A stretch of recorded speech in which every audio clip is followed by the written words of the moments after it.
Greetings, my people. Welcome to the Urban Wall Street Project. I'm your host, Earl Christian III, of course. Today I have a dynamic show, and I want an amazing, fascinating brother who's done some amazing things and still doing some amazing things. He's an award-winning chef. He's an accomplished writer. He's a public speaker. He's from L.A. by way of San Diego. You know what I'm saying? I was in L.A., but we do some things. We're talking about it. But I'm talking about Chef Jeff Henderson. How are you, brother? I'm good, brother. How you doing? Blessed. Likewise. Well, I want to say, first of all, the pleasure to have you at the show. Our pleasure to be interviewing you and to talk about your American I Am and just your legacy, the legacy that you already created and what you're leaving as a chef. So the first thing I want to talk to you about and ask my audience, when did you know, Jeff, that culinary arts was where you needed to be? Well, culinary never was in my repertoire from back in the days when I was on the streets. I kind of fell into cooking. When I was incarcerated, I served nearly 10 years in the feds and lost my job in the joint, and punishment was the pot and pan detail. So little did I know that it was a blessing in disguise. And for the first time in my life, I began to be praised for the food that I was cooking in the joint. So I just thought maybe I can try this hustle once I get out of prison, and it worked. Right. Now, that's a beautiful thing, and I'm glad you started with that, because a lot of young brothers feel like once they catch a case or they got to do some time, there's not too many options. If it's not a rapper or an athlete, I got to go back to that same regime or that same thing I was doing. What was the motivation that kept you focused? Like, even though you had pan detail, but at some point in time, something clicked, like, when this ends, this situation part of my life ends, I'm going to take this to another level. Yeah. Well, I've always been a one that strives for perfection and to be the best, even when I was on the streets. And when I was in prison, I made the decision that I'm not going to let the time do me. I'm going to do the time. And, in prison, I grew up. I read my first book in prison. I learned how to shave with a razor in prison. It was the first time in my life that older black men put their arms around us young brothers and said that we have potential. And it was through many prison organizations where I came into a knowledge of self, which allowed me to see the potential in myself. So I always knew that one day, once I got out, that I could never sell drugs to people in our community or people, period. And I needed a vehicle, and food has been that vehicle for me to give me a platform to do what I truly love doing, and that's touching lives of many people through food and through knowledge. And that's a beautiful thing. Now, even though you decided I'm a cook, there had to be some history. So it was grandmoms, it was moms, somebody down south, somebody showing you some skills, some recipes. Yeah, well, from back in the day, my mother always worked 2 jobs. I came from a traditional family in the black community. Pops wasn't there. My mother raised us. She worked 2 jobs, so my sister did most of the cooking at home. But it was my grandfather and my grandmother. For family meals brought the whole family together. My grandparents are from New Orleans, Louisiana, so we had the gumbo jumping, the chicken, the macaroni and cheese, the yams, the whole 9 yards. And what was so important about that experience, even though I didn't know I was going to be a cook at the time, here 20 years, something years later, here I am now a chef. And that's what makes this American I Am Pass It Down cookbook, close to my heart, that's filled with over 130 soul food recipes, man. I'm telling you, it's off the chain, too. Okay, Yeah. I know it is. We're going to get into it. Yeah. Now, I want to talk about the accomplishments, because it's always good when you came out of prison, recognize I'm gonna do right. Mm-hmm. I'm not going back to yesterday, because tomorrow's a beautiful day. Yeah. But I'm gonna do this cooking. But you could have just become a cook in a restaurant, but like you said, it was about excellence and perfection. So in 2001, something really major happened in your life, didn't it? Yes. Well, I made my way to Las Vegas. I became the first African-American chef de cuisine. What a chef de cuisine is like an executive chef that runs a restaurant, and became the first black executive chef to run a restaurant at Bellagio as well. But I knew when coming out of prison that I couldn't really get paid frying chicken, and I knew I had to broaden my repertoire of cooking. So I learned California French cuisine, Northern Italian, and Mediterranean, because I wanted to make money, and I knew I had to go amongst the best in the industry to learn the game. So that's what I did. Right. And then a few years later, you came out with a book, Cooked. It was a bestseller. Let's talk about that. Wow, I always knew that I wanted to tell my story. I always wanted to tell my journey of how I transformed myself, because it was so amazing how it happened, not just for me, but for many black men who go through the penal system. And I started actually writing my memoir when I was locked up.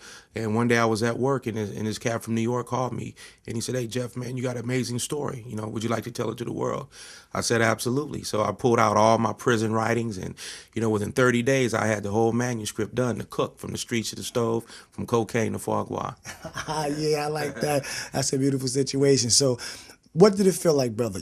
I did this time, because a lot of people, nearly a decade, that's a long time. Mm-hmm. So I know there may have been moments where you felt like, I can't go on, or there's nothing going to be better, or was there always that spark that when this ends, this is not going to be what it's going to be, because a lot of times we lose our way, and we feel like we might lose support, Yes. and no one's there, or you feel like that's just what's going to be over and over and over. How were you able to break that cycle and be able to let young cats know, as you talk around the country, that today is not the end of yesterday? Well, I've always been driven, and it was knowledge, my newfound love of knowledge, that kept me motivated while I was incarcerated. It was like I was in a university. I graduated in '96 out the Penn with a PhD in streetology, and I knew when I came to the streets that I can tell young brothers crack cocaine, jacking, robbing, and committing crimes against people that look like us is not the way. It's a trap. Don't be tricked into thinking that, drugs is your meal ticket to the American dream. It's through knowledge. And I learned the difference between the have and the have-nots. The ones who have it, they're the ones who got more game, more hustle, and the information. So I knew in order to be the best at what I do, that's what I had to do. So when I travel the country, I always tell young brothers, you have to expose yourself, because I believe exposure is the foundation of change. As you begin to expose yourself, the blinders come off, the mental shackles become open, and then you begin to see opportunities around you that you didn't see when you was ignorant and had no knowledge of self as well. Yes, sir. Now, award-winning chef, there had to be a defining moment, a defining meal, and I'm sure if it's that first, what was the meal, if you can remember, or the situation that enabled you to become that award-winning chef? Wow. I think it was when I got my first position at Caesar's Palace. I had to prepare 6 courses in 60 minutes, and it was the ultimate 6-course tasting that I done with foie gras, filet mignon, lobster, scallop, with a couple of desserts, and I had to prove to the big bosses at the casino that, I was worthy and I was capable of the job. And they probably thought I was some hack when I came in. I was going to fry some chicken, make some collard greens, even though that's good food, you understand what I'm saying? But to the level of a 5-star property, that just wouldn't be acceptable. So I came in and I put it down, 6 courses in 60 seconds, which is absolutely, it's the name of my first chapter in my book, Cooked. Okay. And they hired me on the spot. 3 months later, I was promoted to chef de cuisine. So I took no prisoners. Never have, never will. That's right. I believe it. I believe it. Now let's talk about this America I Am. This Pass It Down cookbook, over 130 sold for restaurants. Go cop this book. Y'all already know Urban Wall Street. This is a beautiful situation. Let's talk about this book, brother. Pass It Down, the recipes. Well, the Pass It Down cookbook is part of the American I Am exhibit, which is a traveling museum of African American artifacts and mementos that we as a people over the 400 years of existence in this country have contributed. And after when Tavis called me, he said, Jeff, we want to tie this book. I mean, he's a visionary, behind this, but he understood my passion, my story. So we wanted to create a community cookbook, a cookbook that reflect documented recipes that came from generation to generation. So we have the young chef section in this book. We have older folks in this book. We have the younger folks. We have a community garden called the Weed Garden, when we talk about how when we came to this country, we planted, we understood horticulture, we understood the 4 seasons, winter, spring, summer, and fall. And this has an array of recipes that, come from the Caribbean that have African influence.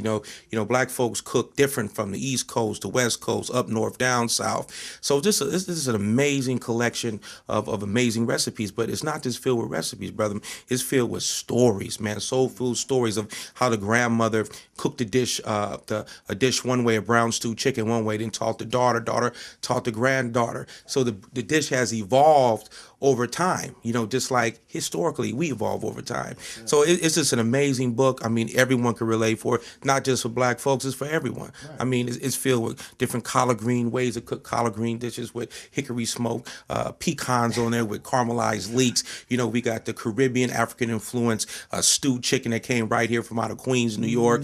Then we got, my children are actually vegan. Okay. And my whole my wife is vegetarian, my children are vegan.